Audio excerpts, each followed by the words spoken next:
అల్లూరి సీతారామరాజు జిల్లా రంపచోడవరం నియోజకవర్గం Rampachodavaram ITD office దగ్గర కొండ మొదల సర్పంచ్ యాట్ల విజయ నిరసన దీక్ష 2015లో కొండ మొదలు పెద్దలతో ప్రభుత్వం కుదుర్చుకున్న ఎంఓయూ ప్రకారం నిర్వాసిత గిరిజనులకు 426 ఎకరాల భూమిని నిర్వాసిత గిరిజనులకు తక్షణమే ఇవ్వాలని కత్తెనపల్లి గ్రామంలోని 86 కుటుంబాలకు వెంటనే నష్టపరిహారం అందించాలని 2015లో కుదుర్చుకున్న ఒప్పందం ప్రకారం ఆదివాసీలకు నష్టపరిహారం చెల్లించాలని డిమాండ్ చేస్తూ ఈ కార్యక్రమంలో గిరిజన సంఘం నాయకులు సిరిమల్లి రెడ్డి, పీఓడబ్ల్యూ రాష్ట్ర ప్రధాన కార్యదర్శి అనసూయ, పీడీఎస్ రాష్ట్ర అధ్యక్షులు ఎన్ భాస్కర్, పీడీఎస్ నాయకులు కిరణ్, ఏజెన్సీ గిరిజన సంఘం నాయకులు వేట్ల సత్యనారాయణ తదితరులు పాల్గొన్నారు.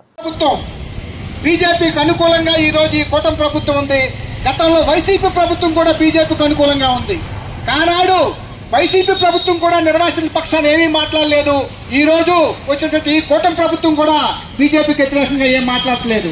మన కేంద్ర ప్రభుత్వం చాలా దుర్మార్గంగా ఆదివాసీల సమస్యల్ని, నిర్వాసితుల సమస్యల్ని పక్కన పెట్టేస్తే కేవలంగా ప్రాజెక్టు విషయం మాట్లాడుతున్నారంటే ఏమైనా ఆలోచిస్తున్నారా, మన నిర్వాసితుల కోసం ఏమైనా ఆలోచిస్తున్నారా మనకు చాలా స్పష్టంగా అర్థమవుతుంది. అంత నిర్లక్ష్యంగా ఇవాళ ఈ పాలకులున్నారు. మన చరిత్ర తీసుకుందాం. అనేక చోట్ల అనేక ప్రాంతాల్లో ప్రాజెక్టుల కింద ఖాళీ చేసిన నిర్వాసితుల పరిస్థితి ఈ రోజు కూడా తీసుకుంటే, నేను విజయనగరం జిల్లాలో రైతు కూలీ సంఘంగా అక్కడ చాలా కాలం నుంచి పనిచేస్తున్నాను. అక్కడ తోటపల్లి నిర్వాసితులు చాలా కాలంగా వాళ్ళ సమస్యల కోసం పరిష్కారం చేయకపోతే రోడ్ల మీదకి వస్తే వాళ్ళ మీద కాల్పులు జరిపి నిర్వాసితుల మీద కాల్పులు జరిపి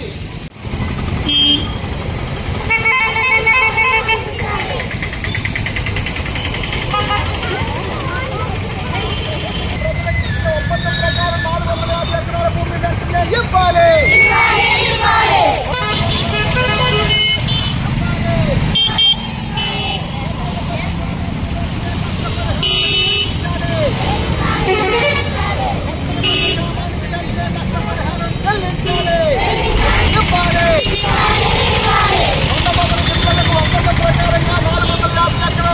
ఇవ్వాలి.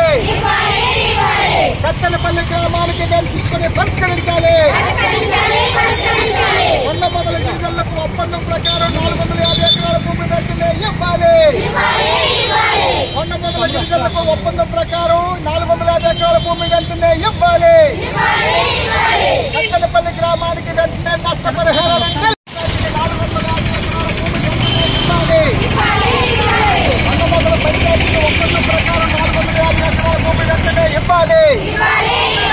కత్తెనపల్లి గ్రామానికి వెంటనే నష్టపరిహారాన్ని చెల్లించాలి.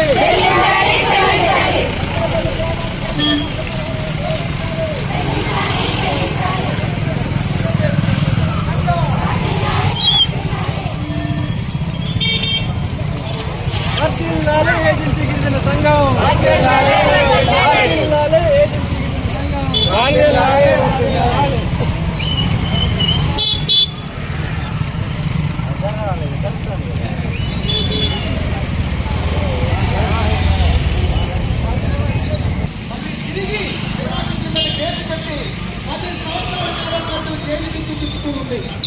అంటే వాళ్ళ సమస్యల మీద ఈ ప్రభుత్వాలు, ఈ పాలకులు మనకు న్యాయం చేస్తారనే నమ్మకం అయితే నాకైతే లేదు.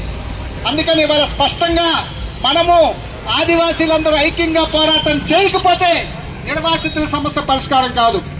ఇంకొకటి ఇవాళ మనం అర్థం చేసుకోవాలి. ఆదివాసీల్ని ప్రాజెక్టుల పేరుతోటి ముందు ఆ ప్రాంతాలను ఖాళీ చేయిస్తూ ఉన్నారు. ఈ రోజు మళ్ళీ కొత్తగా నేషనల్ పార్క్ అనే పేరుతోటి మిగతా అటవీ ప్రాంతాల్లో ఉండే గ్రామాలను కూడా ఖాళీ చేయించాలని ప్రయత్నం చేస్తున్నారు. ఇది ఒకసారి లోతుగా మనం ఆలోచించాలి. నిజంగా ఆ ప్రాజెక్టు కోసం మాకు నీటి వనరులు వస్తాయి, కృష్ణా జలాన్ని తరలిస్తాము, రాయలసీమకు అందిస్తాము, గోదావరి వాటర్ని లేదా ఉత్తరాంధ్ర దాకా ఉత్తరాంధ్ర సుజల సవతి పేరుతోటి గోదావరిని తీసుకెళ్తాము, దానికోసమే ప్రాజెక్టు కడతామంటున్నారు. 45 మీటర్లు అంటున్నారు, 40 మీటర్లు అంటున్నారు, 41 మీటర్లు అంటున్నారు. దీని వెనుకున్నటువంటి చరిత్ర ఏంటి? లోతుల్లోకి వెళ్లి ఖచ్చితంగా మనం అందరం పరిశీలించాలా. మేము రైతు కూలీ సంఘంగా, గిరిజన సంఘంగా ఎప్పుడో చెప్పాం, ఈ ప్రాజెక్టు రైతుల కోసం కడుతున్నారా లేదా రేపు రాబోతున్నటువంటి సామ్రాజ్యవాద బహుళ జాతీయ కంపెనీలకి వాళ్ళ నీటి అవసరాల కోసం రేపు ఈ ప్రాజెక్టు అందిస్తున్నారు తప్పితే కేవలంగా నీటిని అందించడానికి, రైతులు సాగునీటిని అందించడానికి, తాగునీటిని అందించడానికి కడుతున్నటువంటి భ్రమ అది సాధ్యం కాదని చెప్పి ఆ రోజు మేము ప్రకటించాము. ఈ రోజు రేపు జరగబోతున్న పరిస్థితి కూడా అదే. రేపు పోలవరం ప్రాజెక్టు పూర్తయినా నీటి వనరుల సాగునీటి కోసం కాదు, బహుళజాతి కంపెనీల కోసం ఇవ్వబోతున్నారనే వాస్తవాన్ని కూడా గమనించాలి. అంటే మనం సమిధులైపోయి ఈ 5 లక్షల మంది మన భూముల్ని కోల్పోయి, మన అడవులను కోల్పోయి, ఇప్పుడు తోటి రైతులకి నీళ్లు అందుతాయి, మన రాష్ట్రానికి ఉపయోగపడుతుంది అనుకుంటే రైతుల కోసం కాదు, ఇది ఖచ్చితంగా కంపెనీల కోసం, బడా ప్రాజెక్టుల కోసం ఆ ప్రాజెక్టు కట్టబోతున్న చాలా స్పష్టంగా అర్థమవుతూ ఉంది. ఆ పేరుతోటి ముందు ఆదివాసీల్ని ఖాళీ చేయించారు. నేషనల్ పార్క్ పేరుతో మిగతా ఆదివాసీల్ని ఖాళీ చేస్తున్నారు. రేపు అక్కడ టూరిజాన్ని డెవలప్మెంట్ చేయడం కోసం ఆదివాసీని ఖాళీ చేస్తే ఆ ప్రాంతంలో ఉండే వనరుల్ని ఇవాళ బహుళజాతి కంపెనీలకి వాళ్ళు అమ్ముకోవడానికి ప్రభుత్వం రకరకాల పార్కుల పేరుతోటో ప్రాజెక్టుల పేరుతోటో ముందు ఆదివాసీని ఖాళీ చేయించాల్సిన స్థితిలోకి ఇవాళ ప్రభుత్వాలు నిర్ణయాలు చేస్తున్నాయి. దాంట్లో భాగంగా ఇవాళ మనం ఆ ప్రాంతాలను ఖాళీ చేసి బయటకు వస్తున్నాం. కాబట్టి ఇవాళ మన జీవనానికి, మన హక్కుని, నివసించే హక్కుని, స్వేచ్ఛను కూడా మొత్తం పూర్తిగా కోల్పోయి ఆదివాసీ సంస్కృతి అంతా విచ్ఛిన్నమైపోయి ఇవాళ సమాజం ఇవాళ మనం చల్లాచెదరైపోయే పరిస్థితుల్లో ఇవాళ ఆదివాసీ సమాజం ఉంది. ఇక్కడే కాదు, దేశం మొత్తం మీద ఉన్న ఆదివాసీలు కూడా అదే పద్ధతిలో ప్రాజెక్టుల పేరుతోటో, పార్కుల పేరుతోటో, రకరకాల పథకాల పేరుతో ఇవాళ ఆదివాసీల మీద ముందు అనేక రకాల చట్టాలు ప్రయోగించి ఈ ప్రభుత్వం రకరకాల కుట్రలు చేస్తూ ఉంది. అందులో భాగంగానే ఆదివాసీలకు రక్షణ చట్టాలంటే 170 చట్టం, 170 చట్టం ఏం చెప్పింది? గిరిజనుల భూములు గిరిజనులకే చెందుతాయి, వాళ్ళకి హక్కు అని చెప్పింది 170 చట్టం. ఈ 170 చట్టాన్ని ఆనాడు చంద్రబాబు ప్రభుత్వం రద్దు చేయడానికి ప్రయత్నం చేసింది. మళ్ళీ అధికారంలోకి వచ్చినటువంటి మళ్ళీ ఇదే ప్రభుత్వం మన స్పీకర్ అయ్యన్న పాత్ర ద్వారా వైజాగ్ లో 170 చట్టాన్ని కొంచెం సవరించాలి, దాని అవసరం లేదని పేరుతో స్టేట్మెంట్ ఇచ్చాడు. అంటే దాని అర్థం ఏంటి? ఏజెన్సీలో ఉండే ఆదివాసీలకి, గిరిజనులకి అడవి మీద, భూమి మీద హక్కు లేకుండా చేయాలి. 170 చట్టం ఆటంకంగా ఉంది కాబట్టి దాన్ని తొలగిస్తే అక్కడ ఉన్నటువంటి వనరుల్ని ఇవాళ తరలించుకెళ్ళిపోవడానికి, కంపెనీలకు ఇవ్వడానికి అవకాశం ఉంటుందనేటువంటి చాలా స్పష్టంగా స్పీకర్ అదే ఆలోచనతో ప్రకటించాడు. మళ్ళీ ఆదివాసీ సమాజం అంతా కదిలి పెద్ద ఎత్తున ధర్నాలు చేస్తే లేదు స్పీకర్ మాత్రం వెనక్కి తీసుకుంటున్నాడు, దాన్ని ఏం నమ్మొద్దని చెప్పేసి మళ్ళీ ప్రభుత్వం తేలికుంటున్నట్టుగా ప్రకటించింది. కానీ వాస్తవం ఏంటి? ఎప్పుడు కూడా దానికి ఆదివాసీ సమాజం మీద, ఆదివాసీ పత్రికేయ మిత్రులందరికీ నమస్కారం. ఈరోజు ఇక్కడ ఒక ముఖ్యమైనటువంటి సమస్య మీద మనందరం కలిసాము. ఈ కూటమి ప్రభుత్వం అధికారంలోకి వచ్చి సంవత్సరం అయింది. వాళ్ళందరూ నిన్నంతా చాలా సంబరాలు చేసుకుంటున్నారు, చక్కటి పరిపాలన ఇచ్చామనేది వాళ్ళు చెప్పుకుంటున్నారు. సరే, వాళ్ళ సంతోషం ఒక అంశం, అది వేరే విషయం. అయితే ఆ పరిపాలనలో మేము చెప్తున్నటువంటి అంశం, ప్రధానమైనటువంటి అంశం, గత 20 సంవత్సరాల నుంచి పునరావాసం అనేటువంటి సమస్య అలాగే ఉండిపోయింది. వీళ్ళకి ఎప్పుడో అక్కడ ఎప్పుడైతే పోలవరం ప్రాజెక్టు కట్టడుతున్నాము అని చెప్పి ప్రకటించారో అప్పటి నుంచి ఇప్పటి వరకు కూడా గిరిజనుల యొక్క జీవితాలతోటి, వాళ్ళ స్థితిగతులతోటి ఆడుకోవటమే తప్ప ఏ పాలకులు వచ్చినా కూడా వీళ్ళకి ఇవ్వవలసినటువంటి నష్టపరిహారాన్ని ఇవ్వకుండా అనేక పద్ధతుల్లో వీళ్ళని గ్రామాల నుంచి పంపించి వేయటం, నెట్టివేయటం జరిగింది. విచారకరమైనటువంటి విషయం ఏంటంటే గత 5-6 సంవత్సరాలకు ముందు నుంచి కూడా ఇప్పుడు గోదావరికి ఇప్పుడు ఈ టైంలో ఆగస్టు, సెప్టెంబర్లో పెద్ద వరదలు వస్తాయి. వరదలు వస్తున్న సందర్భంగా కూడా మేము వరద సహాయ కార్యక్రమాలు మీకు ఏమీ చేపట్టాం. ఎందుకు అనంటే మీరు పునరావాస్తులు, మీరు వెళ్ళిపోవాలి ఇక్కడి నుంచి, మీకు చేయటానికి మాకు ఏ విధమైనటువంటి హక్కు లేదు, మేము చేయమని చెప్పి చేశారు. బలాత్కారంగా 3-4 సంవత్సరాలు అయిన తర్వాత పోరాడి ఏమాత్రం సాధించుకున్నటువంటి కాలనీలు వీటన్నిటిల్లో కూడా అక్కడి నుంచి గెంటి వేశారు. 3.5 సంవత్సరాలు అయింది ఇక్కడికి వచ్చారు. ప్రస్తుతానికి వాళ్ళకి అడవి లేదు, భూమి లేదు, సహజ వనరు ఏమీ లేదు. కనీసం ఈ వేసవకాలంలో తాగటానికి కూడా చాలా నీరుకు కూడా, తాగునీరుకు కూడా పడ్డారు.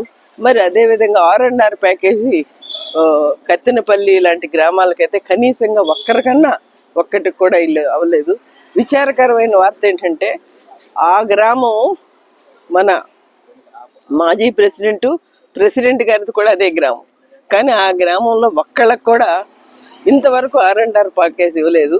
కొన్ని గ్రామాల్లో కొంతమందికి అటు ఇచ్చారు, ఇటు ఇచ్చారు, వాళ్ళకి పడుతున్నాయి. వీళ్ళకి ఏ మాత్రం కూడా లక్షల రూపాయలు నష్టపరిహారం రావాల్సినటువంటి దగ్గర వీళ్ళకి ఒక్క నయా పైస కూడా రాకుండా గ్రామాల్లో అట్లా పడి బయటకు వచ్చి జీవిత కూలీలుగా జీవిస్తున్నారే, వీళ్ళ జీవితాలు ఎంత అన్యాయం. మరి ఆ రోజు కలెక్టర్లు చెప్పారు, మీరు వెళ్ళిపోండి, మాకు జస్ట్ బటన్ నొక్కితే మీకు డబ్బులు పడిపోతాయి అని చెప్పారు. మరి మేము కూడా అనేక రకాలుగా ప్రశ్నలు వేసాం. వెళ్ళిపోతారు, కానీ ఏమిటి పరిస్థితి, వాళ్ళకి ఏమి ఇస్తున్నారు ఏమిటి అనేటువంటిది అంటే మేము ఇస్తాం కదా అని అన్నారే. కానీ అప్పటి నుంచి ఇప్పటి వరకు కూడా ఎన్ని ఆందోళన చేశామో, ఇక్కడ ఎన్ని ధర్నాలు చేశామో, నిరవధికంగా ధర్నా కూడా చేశాం. 2 రోజులు 3 రోజులు ధవళేశ్వరం దగ్గర 2024 మార్చి ఫిబ్రవరిలో పెద్ద ఎత్తున 1000 మందితోటి జనవరిలో 24లో చేసాం. అప్పుడు కూడా ఏముంది మీకు ఇంకొక 5-10 రోజుల్లో వస్తుందని అన్నారు. ఆ తర్వాత రిప్రజెంటేషన్లు ఇచ్చాం. ఇగో ఈ తర్వాత R&R ప్యాకేజ్ వాళ్ళ దగ్గరికి వెళ్ళాం. ఏమిటండి అని అంటే అయిపోతుంది, ఏదో టెక్నికల్ ప్రాబ్లం అన్నారు. టెక్నికల్ ప్రాబ్లమ్స్ తోటి నిర్వాసితుల సమస్యల్ని ఇన్ని రోజులు ఉంచుతారా? ఇన్ని లక్షల రూపాయలు కనీసం ప్రజలకి చెందాల్సినటువంటి చెందకుండా చేస్తున్నారే. ఈ రోజు అధికారంలో ఉండేటువంటి ఆ కలెక్టర్లు, పిఓలు వాళ్ళందరూ కూడా ఆలోచించుకోవాలి. ఒక ఉద్యోగస్తుడికి ఒక చిన్నది జీతం గనక 4 నెలలు 5 నెలలు వాళ్ళకి రాకపోతే వాళ్ళు ఎంత సతమతం అవుతారు. మరి వీళ్ళని ఊరు నుంచి తరిమేశారు, అడవి నుంచి తరిమేసేశారు, గ్రామం నుంచి తరిమేశారు. అయినప్పటికీ కూడా నష్టపరిహారం ఇవ్వకుండా ఇంతవరకు ఏడిపిస్తూ ఉంటే ఇది ఎంతవరకు సరైంది? ఎంతమంది దగ్గరికి వెళ్ళాము, ఎన్ని రిప్రజెంటేషన్లు చేసాము. మరి విజయవాడ వీళ్ళందరూ వచ్చారు, ప్రెస్ మీట్ పెట్టాం, అయ్యా మా గోడు వినండి అని చెప్పాం. వామపక్ష పార్టీలందరికీ ఇచ్చాం, మేధావులకి అందరికీ ఇచ్చాం. కానీ ఏ మాత్రం కూడా ఇంత కూడా స్పందన లేకుండా పాలకులు ఈ రోజు వరకు చేస్తున్నారు. ఎక్కడా కూడా ఒక సర్పంచ్ వచ్చి 10 మంది ప్రజల కోసం, తన గ్రామస్తుల కోసం, లేకపోతే వాళ్ళ కోసం ఈ విధంగా మీరు మాకు, మా గ్రామస్తులకి, మా సర్పంచ్కి, మా పంచాయతీలో ఉండేటువంటి ప్రజలకి మీరు నష్టపరిహారం ఇస్తారా లేదా అని చెప్పి చివరికి ఒక గ్రామ సర్పంచే నిరసన దీక్షలో కూర్చోవలసినటువంటి పరిస్థితిని ఈ పాలకులు కల్పించారా లేదా అని ప్రశ్న వేస్తే తప్పకుండా కల్పించారు.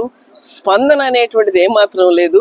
వాళ్ళు మొత్తంగా సంవత్సరం పండగలో చేసుకోవటం మునిగిపోతున్నారే తప్ప ఇక్కడ ఉన్నటువంటి ఆదివాసీలకు సంబంధించిన దాంట్లో వాళ్ళ జీవితాలు ఏమిటి, వాళ్ళు ఏం కావాలి, వాళ్ళకి ఇస్తున్నారా వృత్తి, ఏమైపోయింది అనేటువంటి విషయాన్ని కనీసంగా పట్టించుకునేటువంటి ఈ పాలకుల మీద ఈ ప్రజలందరూ చాలా ఆగ్రహంగా ఉన్నారు.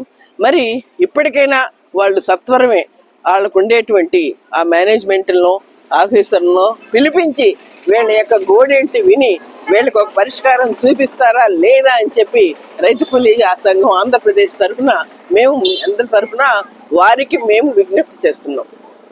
2006 రాజశేఖర్ రెడ్డి గారు సీఎం అయిన తర్వాత మొత్తము శంకుస్థాపన చేసిన తర్వాత ప్రాజెక్టు కడతాం చేగొండపల్లిలో.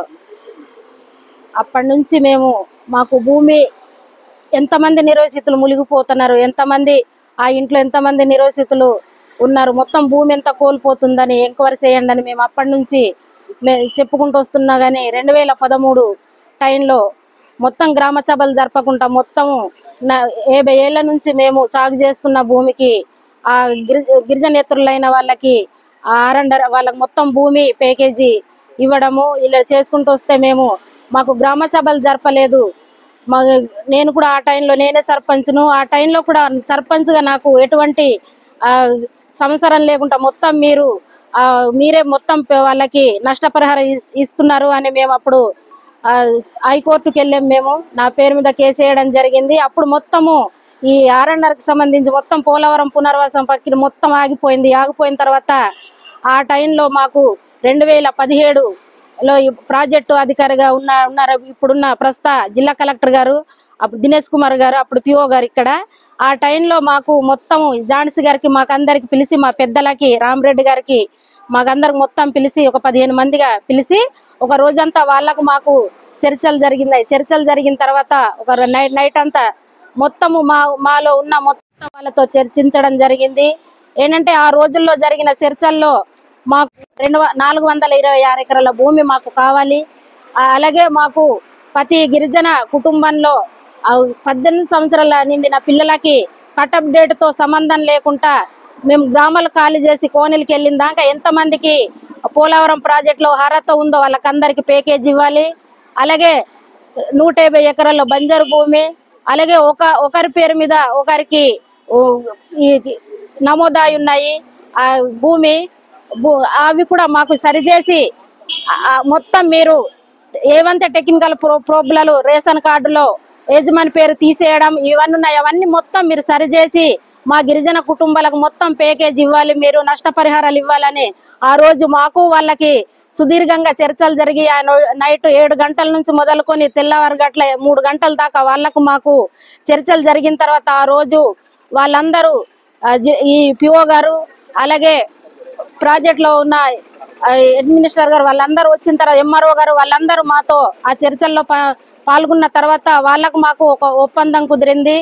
మేము ఏ డిమాండ్లు అంతా పెట్టామో ఆ డిమాండ్లు వాళ్ళు సంతకాలు చేశారు, మేము సంతకాలు చేసిన తర్వాత కోనిలికి వెళ్ళిన తర్వాత మాకు మొత్తం వెళ్ళబోయే ముందు మొత్తం భూమి మాకు గిరిజనులకు ఒప్పజెప్పాలి అని మొత్తం ఏవంతా మేము ఆ డిమాండ్లు పెట్టాము. అవన్నీ జరిగిన తర్వాతే మేము ఆ రోజు వచ్చాము. వచ్చిన తర్వాత మొత్తము మేము మాకు ఇవ్వండి భూమి ఇవ్వండి అని ఆ రోజు మేము అంటే మొత్తం కరెంట్ ఆఫ్ చేశారు, మొత్తం రేషన్ తీసేశారు, హాస్పిటల్ ఎత్తేసారు, మొత్తం కొండమొదల పంచాయతీలో మేము లేనట్టుగా మొత్తం మేము ఖాళీ చేసినట్టుగా మీకు ఎటువంటి అధికారాలు లేవని ఆ రోజు వీళ్ళు మమ్మల్ని ఎంత ఇబ్బంది పెట్టారు.